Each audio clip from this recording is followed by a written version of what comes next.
You know, there's something I hear from so many people in their 60s and beyond. I don't want to be a burden. Maybe you felt that way too, worried about needing to ask for help with things you used to do easily. But here's what I want you to know. Staying independent isn't about doing everything perfectly or never needing assistance. It's about having choices. It's about keeping your freedom to live life on your terms. In this video, we're going to talk about 6 simple but powerful ways to maintain your independence after 60. These aren't extreme measures or complicated routines. They're practical, everyday strategies that can make all the difference in helping you stay self-sufficient and confident. And the best part, you can start applying them today. Let's begin with what might be the most important factor of all. Way number 1, keep moving, but do it smartly. Now, I know you probably heard that exercise is important 100 times before. But when we're talking about independence, movement isn't just about health. It's about maintaining the ability to do all those little things that add up to freedom. Getting up from a chair without help. Carrying your groceries. Walking to the mailbox. The secret isn't about running marathons or lifting heavy weights. It's about 3 things: consistency, balance, and functional movement. Try this. Every time you sit down to watch TV, use the commercial breaks, or every 15 minutes if you're streaming to stand up and sit back down 5 times. These mini workouts throughout your day do wonders for maintaining leg strength. And here's a game changer. Practice getting up from the floor. Start by using a sturdy chair or table for support if needed. This single skill can mean the difference between waiting hours for help after a fall versus being able to get yourself up safely. Way number 2, make your home work for you. Most homes weren't designed with aging in mind, but small adjustments can make a big difference in maintaining independence. Let's talk about 3 key areas. First, lighting. As we age, we need more light to see clearly. Add night lights in hallways and bathrooms, and consider motion sensor lights that turn on automatically. Good lighting prevents falls and makes everyday tasks easier. Second, organization. Keep frequently used items between waist and eye level. No high shelves or low cabinets for daily essentials. A simple grabber tool can help for those times when something does end up out of reach. Third, bathroom safety. A raised toilet seat and grab bars properly installed into studs, not just suction cups, can give you the confidence to use the bathroom safely without assistance. And here's a tip: install these before you think you need them. It's much easier to adjust when you're not in crisis mode. Now, these first 2 strategies, staying mobile and adapting your environment, are foundational for independence. But there are 4 more key approaches we need to cover that many people overlook. Ways number 3 and number 4, financial freedom and tech empowerment. You know, independence isn't just about physical ability, it's also about having choices and control over your daily life. And that brings us to 2 of the most overlooked aspects of staying self-sufficient after 60, your finances and your relationship with technology. Way number 3, simplify your finances before you need to. Here's a truth no one likes to talk about. Financial clutter can become just as limiting as physical limitations as we age. I've seen too many sharp, capable people suddenly need help because their finances were complicated: multiple bank accounts, paper statements, bills that only arrive by mail. Let's fix that now, while you're at your best. Start with these 3 steps. Go paperless where you can. Set up automatic payments for regular bills and opt for electronic statements. This removes the stress of due dates and lost mail.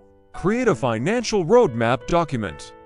List all accounts, policies, and important contacts in one place. Keep it secure. This isn't just for emergencies, it helps you keep track too. Consider a trusted contact. Most banks allow you to name someone who can be notified if there are concerns about your account activity without giving them access to your money. And here's my golden rule: if a system requires you to remember to do something monthly, simplify it. Your future self will thank you when you're traveling or simply don't want to think about bills. Way number 4. Embrace technology on your own terms.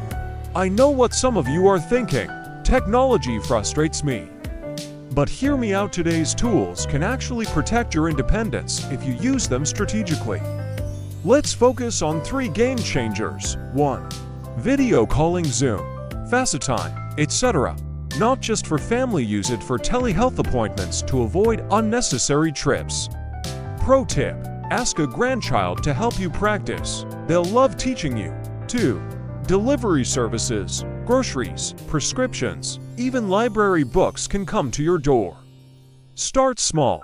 Try ordering one thing this week to build confidence. 3. Smart home devices. A voice-controlled assistant like Alexa can remind you to take medication. Call for help if you fall. Alexa calls your relative. Control lights without getting up. The key: you don't need to learn everything, just what helps you. Pick one new tool each season to master.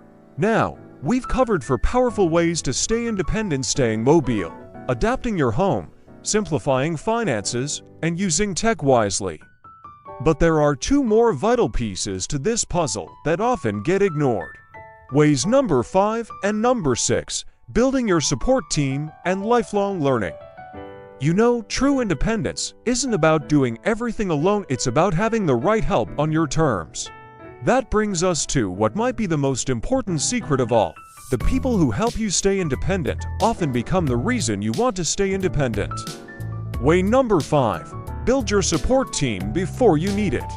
Here's something I've learned from countless vibrant seniors. The most independent people aren't those who refuse all help, they're the ones who've carefully chosen their support network. Think of it like building a personal board of directors. The neighbor a lie. Exchange house keys with a trusted neighbor. You'd be surprised how many lifelong friendships start this way. Offer to water plants when they're away. It makes accepting help later feel like an exchange, not charity. The tech-savvy contact. Identify your go-to person for tech questions. Maybe a grandchild who'd love weekly video calls in exchange for your stories. The professional team. Interview potential helpers now, a handyman, house cleaner, or transportation service. Having them lined up means you make the choice later, not a crisis. The magic happens when you frame it as creating connections, not needing help, which brings me to way number 6. Never stop being a beginner. The moment we stop learning is the moment we start depending on others to navigate the world for us. But here's the beautiful truth. Your brain is wired to keep growing at any age. Try this beginner's mindset plan. Monthly, learn one practical new thing. How to video call a doctor using a food delivery app. The basics of voice assistance. Quarterly, tackle one scary skill. Taking public transportation to a favorite place. Attending a senior tech class at the library. Testing a mobility aid before you need it. Yearly, master something that delights you. Digital photo organizing to share memories. A hobby that gets you out of the house. Basic phrases in a new language. Remember when you taught your kids to ride a bike? You didn't judge their wobbles, celebrate your own learning curves the same way, bringing it all together. Let's quickly revisit all 6 ways to stay fiercely independent after 60. Keep moving smartly, because your body is your freedom vehicle. Adapt your home. Your environment should work for you, not against you. Simplify finances. Remove future stressors now. Harness technology. Let tools handle the small stuff so you can focus on living. Build your team. Independence is a group project done right. Stay curious. A learning mind stays an independent mind. A final thought. Independence isn't about doing everything yourself, it's about choosing what you do, how you do it, and who helps with the rest. The seniors I admire most aren't those who never need assistance, but those who designed lives where assistance empowers rather than limits them. So tell me in the comments which of these 6 strategies resonates most with you. Is there an independence hack you've discovered that we should all know? If this video helped you, pay it forward, hit like, share it with friends who value their freedom, and subscribe for more honest conversations about thriving after 60. Because your best years aren't behind you, they're whatever years you decide to make your own. Here's to living life on your terms beyond horizons.